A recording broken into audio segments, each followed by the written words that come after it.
Bilan positif pour le bureau des liaisons de l'Union africaine en Côte d'Ivoire.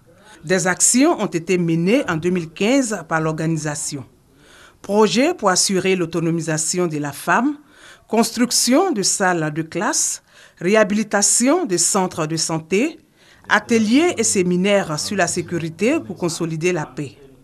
La présidentielle 2015 en Côte d'Ivoire était également au menu. L'année 2015, c'était l'année de l'élection présidentielle en Côte d'Ivoire. Et pour l'Union africaine, il fallait absolument éviter qu'après des élections, encore une fois, un pays africain sombre dans des tensions politiques avec toutes les conséquences très violentes que nous connaissons.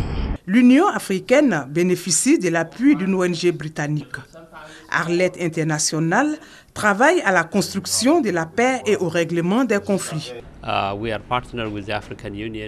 notre partenariat avec le bureau de l'Union africaine, il s'agit d'apporter des compétences pour le renforcement de la paix, de la démocratie, de la bonne gouvernance.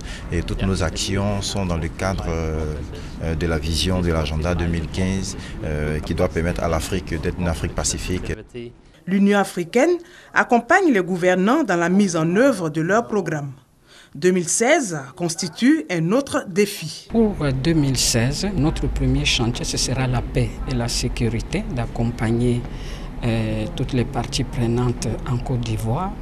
Et aussi, le deuxième sera celui de la réconciliation, de la cohésion sociale en Côte d'Ivoire. L'Union africaine a plus de 50 ans d'existence. Son bureau de liaison en Côte d'Ivoire a ouvert en 2003.